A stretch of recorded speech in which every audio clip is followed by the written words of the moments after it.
A palabra a señora Chao. Grazas, presidente. Bo día a todas e a todos. Permítanme comenzar a miña intervención ensinándolles unhas imaxes.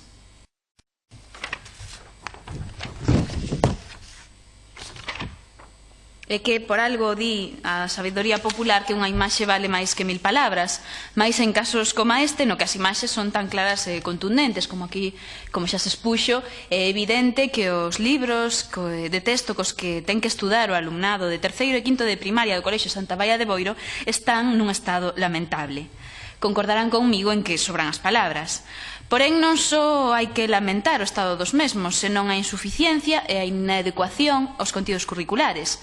Isto é, hoxe hai 120 nenos e nenas na escola de Santa Baia de Boiro que se atopan, como dicía, con libros en moi mal estado e, ademais, non son suficientes. Como insuficientes resultan os libros do Fondo Solidario, ese do que sempre sacan peito, e que imposibilita que uns 50 nenos e nenas que deberán acollerse ao mesmo teñan garantido o seu dereito aos libros. Isto implica que varios nenos e nenas teñan que compartir os libros nas aulas e non podan dispoñar dos libros fora do horario lectivo, con seguinte perxuízo para aqueles que sí que teñen os libros que poden levar a casa. E mesmo nas clases teñen que traballar con fotocopias preparadas polos docentes.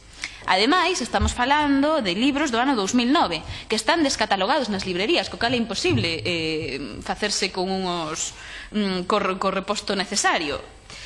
E, ademais, son libros, posto que falamos de libros de 2009, que non están adaptados ao currículo escolar vixente. Debe ser que aquí, como en tantas cousas, a lei, pois, non importa.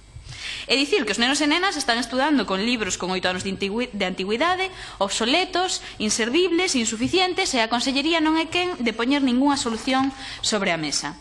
É por iso que, como tantas veces pasa, ten que ser a AMPA, teñen que ser as pais e os nais, neste caso da AMPA de Torre de Goiáns, os que busquen unha solución que levan buscando meses, protestando diante da escola, con xuntanzas con xente da propia Consellería, que isto sí que é fantástico, tras dicirlles que sí, que se iba a buscar un arranxo tripartito entre Concello, Consellería e a AMPA, deron marcha atrás no último minuto, apenas media hora antes de que se anunciara públicamente o acordo.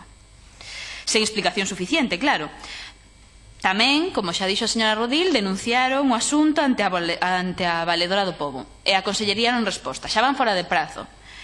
O mismo de antes, vaya. As leis, recorden, supónse que están aí para cumprilas. Depende de para que. E para quen. Porén, dende a Consellería nada, dan a calada por resposta. Nada, malia que estamos falando dun problema grave, realmente grave, que se solucionaría con un investimento pequeno. Calcúlase que se necesitan 10.000 euros para repoñer os libros. Solamente 10.000 euros. Que teñen que pensar as familias do alumnado da escola? Que o dereito das súas fillas e fillos non vale 10.000 euros para a Consellería? Acaso estas nenas e nenos non teñen os mesmos dereitos que o resto das nenas e nenos de Galicia a estudar cos libros axeitados ás súas necesidades? Igual o problema é, como sospeitamos, que o caso de Santa Baia non é o único, e que en realidad a Consellería non quere mover ficha porque está tapando unha problemática que se acumula en moitas outras escolas. Sería interesante saber cantos centros teñen a mesma problemática de libros inadecuados ao currículum e libros insuficientes para atender as necesidades.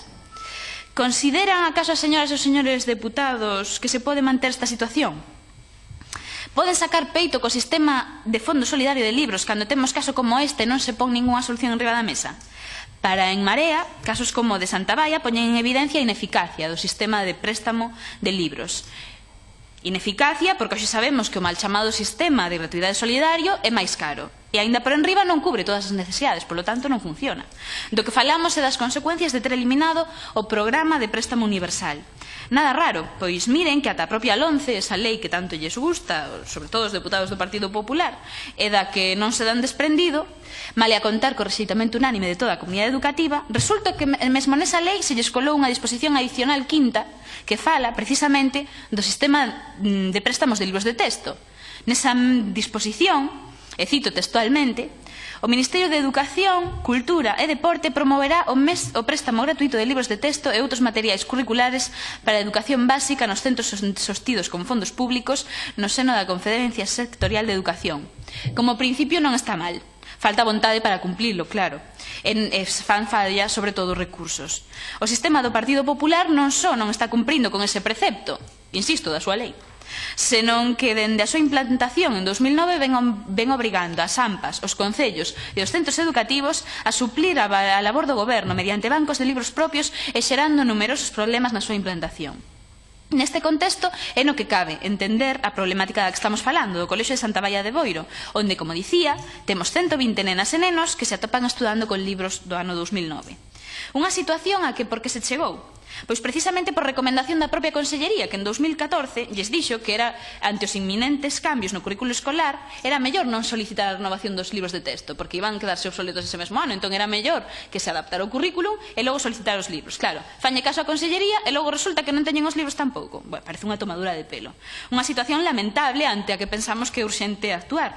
Por iso, dende o Grupo Parlamentario de En Marea, presentamos a seguinte proposición non de lei. O Parlamento de Galicia insta ao Goberno galego a dispoñer a partida orzamentaria necesaria para renovar os libros do texto do Colexio de Santa Baia de Boiro. Nada máis, pero tampouco menos.